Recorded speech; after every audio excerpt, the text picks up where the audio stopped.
Welcome to the Community Warehouse. I'm Imran Nanlawala, and I'm joined by my co-host Habeeb. Quadri, Habeeb, how you doing? Hey, doing well, doing well. Doing well. So we were talking about various trends. We talk about various trends in education. We talk about motivation for teachers, professional development, issues that students face. But we've decided that there are actually amazing videos on YouTube that we can learn a lot from. So we're starting this new series where we're gonna watch YouTube together, various education-related videos on YouTube together, and break it down. Awesome. Ready? Yeah, let's do All it. right, let's get this started. Hearing this freaking lady go off on kids because they don't freaking get this crap. If you would just get up and teach them instead of handing them a freaking packet, yo. There's kids in here who don't learn like that. They need to learn face to face. You're just getting mad because I'm pointing out the obvious and you're too late. Wasting my time. No, I'm not wasting your time.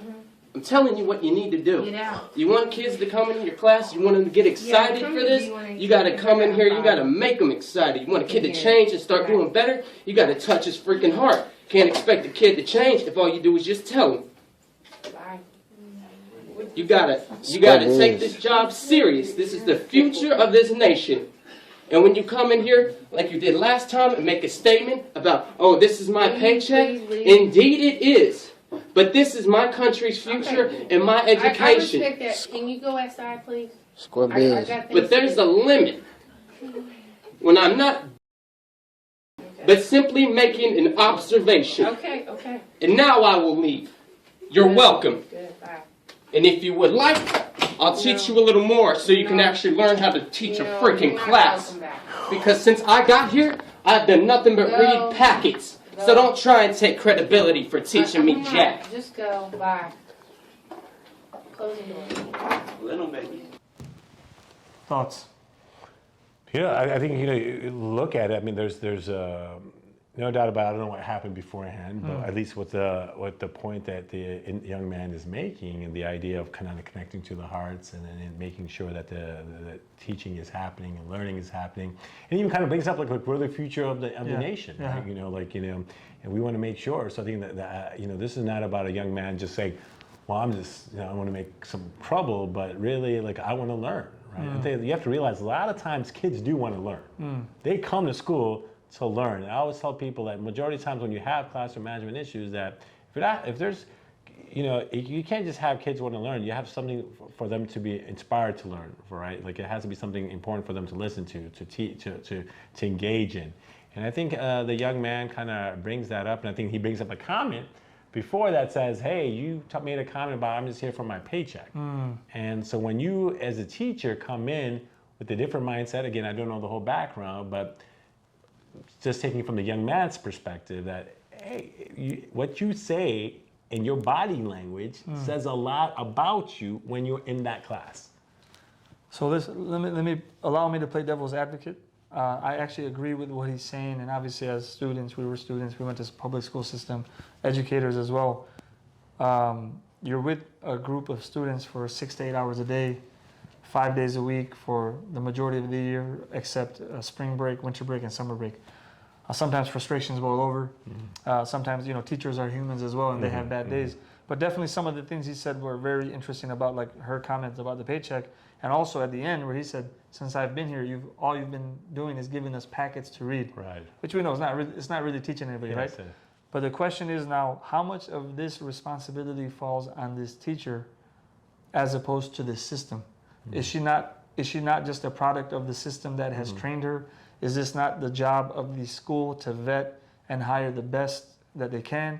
Is this not a possible budgeting issue where because of schools' funding issues, they're not able to hire the best and the brightest? I'm playing devil's advocate. Yes. So what could this be if we wanted to look at the other side of it?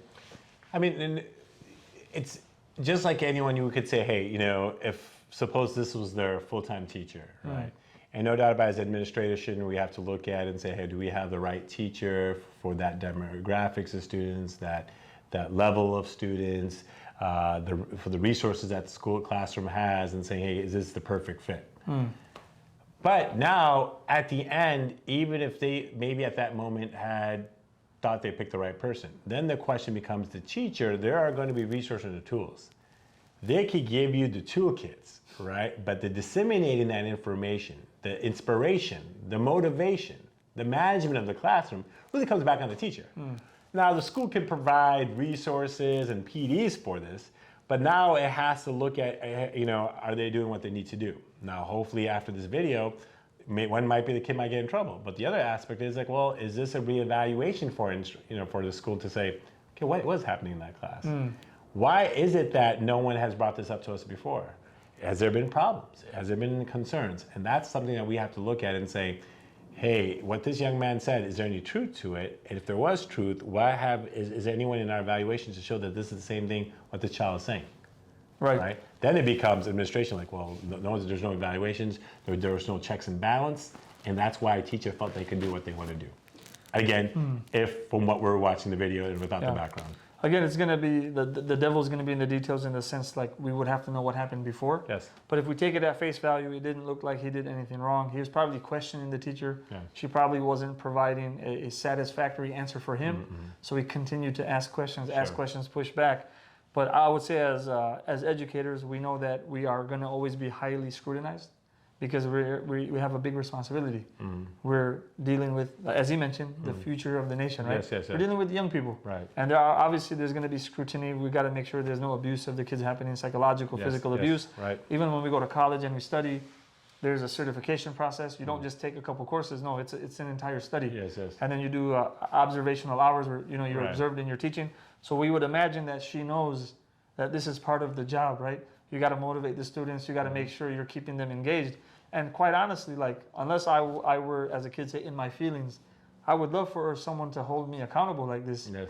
Because I remember when I taught ESL, there's a big difference in your energy as a teacher between when you have students who want to learn and who don't want to learn. Right. And when you've been given the gift of having students who are already eager to learn, it's almost, the job almost takes care of itself. Correct.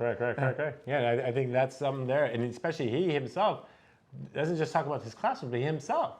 Because, I'm just here, all I'm getting is packets. So I think he himself doesn't feel like, hey, I'm being educated in the proper way. I'm being, intellectually stimulated, right? And I think those are good questions that watching this and saying, hey, look, as an educator, I got to go look at my classroom. What am I doing? I'm also making sure, if I'm a school leader, am I evaluating properly to make sure good learning is happening?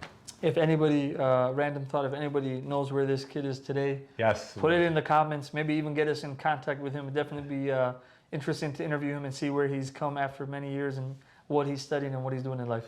Awesome. Yeah.